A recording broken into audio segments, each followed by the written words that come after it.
Hello दोस्तों, कैसे हैं आप सब। हमारी कहानियाँ देखने के लिए हमारे चैनल को सब्सक्राइब कीजिए और हाँ, बेल आइकन दबाना मत भूलिएगा। यह कहानी देहरादून के पास एक छोटे से गांव हरिनगर की है। उसी गांव में आशा नाम की एक विधवा औरत रहती थी और उनका इकलौता बेटा अमन 5वीं क्लास में पढ़ता था। दिन की बात है, आशा सोफे पर बैठी हुई टीवी देख रही थी। तभी उनका बेटा घर से बाहर की तरफ जा रहा था। ये देखते हुए आशा बोल पड़ी, अमन कहाँ जा रहे हो बेटा? माँ, जा रहा हूँ देश को आजादी दिलाने। अरे आजादी तो मिल चुकी है, कई साल हो चुके हैं बेटा आजाद हुए। क्या ये कैसे हो गया माँ? टीचर ने तो कहा था कि हमें आजादी खून बहाकर मिलती है। अच्छा बताओ, तुम आजाद किसे कराने वाले हो? अंग्रेज तो चले गए। सीमा पार देश में आतंकवाद तो है ही ना माँ, उससे देश को आजाद कराऊंगा। अपनी फौज खुद ही बनाने जा रहा हूँ मैं। देखना, एक दिन फक्र होगा तुम्हें मुझ पे। अपनी तकदीर इस मुट्ठी में लिखवा कर लाया हूँ माँ। अमन प्लास्टिक की गन लिए घर की तरफ चला गया। अमन की बातें सुनकर उसकी माँ सोचने लगी, बचपन की शौक है, बच्चों के सपने तो बदलते रहते हैं। आज फौजी तो कल डॉक्टर और नहीं तो वैज्ञानिक। जैसे जैसे समाज की डिमांड बदलती रहती है, उसी तरह सोच में होने वाले परिवर्तन भी होते रहते हैं। धीरे धीरे समय गुजरता रहा। समय के साथ साथ अमन एक नव युवक में बदल गया। अमन इंडियन मिलिट्री फोर्स में सीनियर कमांडो बन चुका था। छुट्टियों में अमन घर आया हुआ था तो उसकी माँ ने उसे कई सारी लड़कियों का फोटो दिखाते हुए बोली, अच्छा बेटा, जो तुझे अच्छी लगती है बता देना, मैं उसे ही अपनी बहू बनाऊंगी। माँ, मुझे शादी नहीं करनी है। अभी तो नई नई फौज ज्वाइन किया है, थोड़ी देश का सेवा करने दो माँ। तो मैं कब मना कर रही हूँ, तुम देश की सेवा करो, मैं अपनी बहू की सेवा करूँगी। अकेले घर पर मन नहीं लगता, बहू रहेगी तो कम से कम मन लगा रहेगा। कल रिश्ते वाले आ रहे हैं, कहीं मत जाना। ठीक है माँ। अगले दिन लड़की और उसके मम्मी पापा अमन के घर आते हैं। फिर सभी लोग बात करते हैं। थोड़ी देर बाद लड़की कहती है, देखिए, मैं आपसे शादी नहीं कर सकती क्योंकि आप आर्मी में हैं और मैं आपसे शादी करके विधवा नहीं बनना चाहती। मैं आपसे शादी उसी शर्त पर कर सकती हूँ जब आप अपनी फौज की नौकरी छोड़कर कोई सा भी बिजनेस कर ले। आप लोग का बहुत बहुत धन्यवाद कि आप लोग यहाँ पे आए। मैं अपना घर बसाने के लिए आर्मी को नहीं छोड़ सकता। आप लोग जा सकते हैं, धन्यवाद। उसके बाद लड़की वाले चले जाते हैं। कुछ दिनों के बाद अमन वापस आर्मी कैंप में आ जाता है और वहाँ पर ट्रेनिंग करता है। कुछ दिनों के बाद उसकी माँ का फोन आता है, बेटा, मैंने तुम्हारे लिए एक बहू पसंद कर रखी है। उसका नाम काजल है और वह बहुत ही सुंदर और सुशील है। आज उसकी मम्मी पापा और वह भी आई है। क्या तुम बात करना चाहते हो? ठीक है माँ, बात कराओ। उसके बाद आशा काजल को फोन देती है तो अमन उधर से कहता है, देखो काजल, मैं फौज में हूँ। मेरी जान देश की रक्षा के लिए कभी भी जा सकती है। अगर मैं मर गया तो तुम विधवा हो सकती हो। क्या तुम्हें ये स्वीकार्य होगा? विधवा कैसे हो जाऊंगी? मैं तो एक शहीद की विधवा कहलाऊंगी ना। काजल के चेहरे पर गर्व का तेज था।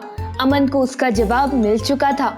उसके बाद अमन और काजल की शादी तय हो गई और फिर तय समय पर दोनों की शादी हो गई। धीरे धीरे 1 महीना गुजर गया, पता ही नहीं चला। एक दिन की बात है, अमन अभी ब्रेकफास्ट कर रहा था, तभी उसे एक फोन आता है और अमन फोन पर बातें करने लगता है। जैसे ही बातें खत्म होती है, अमन अपनी माँ से कहता है, माँ, मुझे अभी तुरंत वापस अपने रेजिमेंट में जाना है। ऊपर से स्ट्रिक्ट ऑर्डर है। बेटा जाओ, देश की रक्षा करो। जल्दी आप लोगों से मिलने आऊंगा। उसके बाद अमन अपनी माँ के पैर छूकर और बीवी को भरोसा देके कि वो जल्द से जल्द वहाँ से आने की कोशिश करेगा, निकल गया। उस समय भारतीय सेना के जवानों पर सीमा पार से आतंकवादियों ने सोते समय पर हमला कर दिया था। इंडियन गवर्नमेंट ने पैरा रेजिमेंट को तत्काल बुलाया था। अमन उस पैरा रेजिमेंट में सीनियर था। अमन जैसे ही कश्मीर पहुंचा, उसके बॉस ने जिम्मेदारी दी, देखो अमन, तुम्हें एक बहुत ही सीक्रेट मिशन के लिए यहाँ बुलाया गया है। तुम्हें सीमा पर जाकर दुश्मनों के 10 बंकर तबाह करने हैं। तुम्हारे साथ 3 लोग और होंगे, लेकिन ध्यान रहे, इन 3 लोगों को कुछ भी नहीं होना चाहिए। Yes sir. उसके बाद अमन को उसी रात 3 सिपाहियों के साथ हेलीकॉप्टर के द्वारा बॉर्डर पर उतार दिया जाता है। रात का समय था।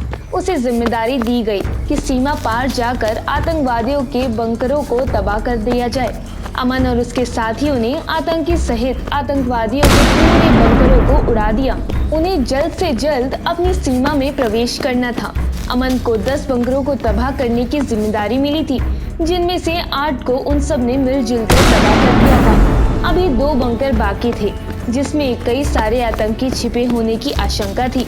अमन ने सोचा कि यहाँ तक पहुँचने के बाद मैं अगर अपना टारगेट पूरा नहीं कर पाया तो मुझे पैरा रेजिमेंट में होने का क्या लाभ। इस तरह कायरों की भांति भागने तो नहीं आया हूँ, जब आ ही गया हूँ तो सबको खत्म करके जाऊंगा। अभी वो ये सब सोच ही रहा था कि तभी आतंकी गिरोह के कुछ लड़कों ने उस पर फायरिंग कर दी। तब तक अमन के बाकी साथी हेलीकॉप्टर में पहुंच चुके थे। कई सारे आतंकियों ने एक ग्रुप बनाकर उसे चारों ओर से घेर लिया। अमन समझ चुका था कि वो अब आगे नहीं जा सकता, लेकिन उसकी आंखों में तनिक भी डर नहीं था। यही वो परिस्थिति थी जिसको वो हर दिन अपने बचपन में खेल खेल के जीता था। जब सारे दुश्मन उसे चारों ओर से घेरे खड़े हों और गोलियों से भून रहे हों और वो चिल्ला चिल्ला कर कह रहा हो, भारत माता की जय।